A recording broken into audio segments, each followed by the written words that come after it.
গ্রামের বাড়িতে আসলে সবসময় অন্যরকম একটা ভালো লাগা কাজ করে। তবে এখন মন চাইলেও কেন যেন গ্রামের বাড়িতে বেশি দিন থাকা হয় না। কারণ হচ্ছে রিদওয়ানের পরীক্ষা আছে সামনে, ঈদের পরপরই হচ্ছে ওর পরীক্ষা, তো সেই জন্য গ্রামে খুব বেশি দিন থাকতে পারবো না। ঈদের আগে আগে পরীক্ষাটা শেষ হয়ে গেলে হয়তো বা গ্রামে আর কিছুদিন থাকতে পারতাম। তো এখন কিছু করার নেই, বাচ্চাদের পড়াশোনার সময় শুরু হয়ে গেলে কিন্তু মায়েদের বাচ্চাদের পড়াশোনার দিকটাই আগে চিন্তা করতে হয়। আর এই যে এটা হচ্ছে আমাদের গ্রামের কাঁঠাল গাছ, এটাতে প্রচুর পরিমাণে কাঁঠাল ধরেছিল, তবে এখন প্রায় শেষের দিকে ছোট ছোট কাঁঠালগুলো রয়ে গিয়েছে।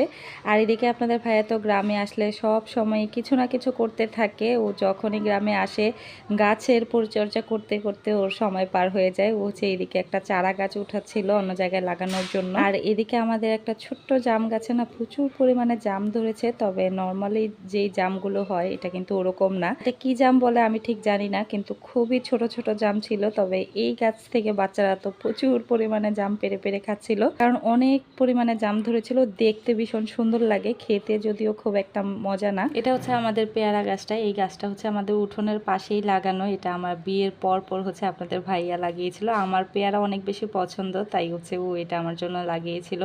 এখন তো অনেক বড় সাইজের হয়ে গিয়েছে আর প্রচুর পরিমাণে পেয়ারা ধরে, অনেক বড় বড় সাইজের হয়। আর ভিতরে হচ্ছে লাল কালারের হয় পেয়ারাটা, যেটা খেতে আমার অনেক বেশি ভালো লাগে। আর এদিকে বাচ্চারা তো জাম গাছ থেকে অনেকগুলো জাম পেড়ে নিয়ে আসছে। আর গাছটা অনেক বেশি ছোট হয়, কিন্তু বাচ্চারা ইজিলি এটা পারতে পারে। তো অনেকগুলো জাম হচ্ছে এখানে পেড়ে আমাকে এনে দেখাচ্ছিল যে দেখো জামগুলো, তবে খেতে কিন্তু একদমই মজা না।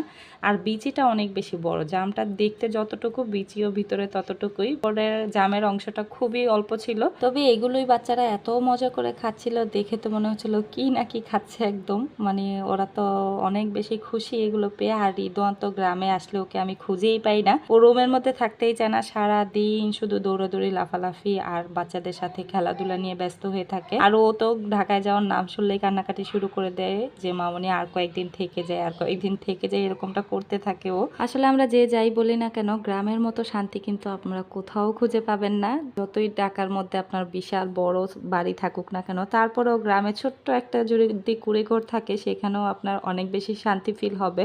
গ্রামের পরিবেশ, গ্রামের আবহাওয়া, গ্রামের খাওয়া দাওয়া, গ্রামের চলাফেরা, সব কিছুতেই কেমন যেন একটা শান্তি শান্তি ফিল হয়। আমার মতো কারা কারা আপনারা গ্রাম পছন্দ করেন আমাকে অবশ্যই কমেন্টে জানাবেন।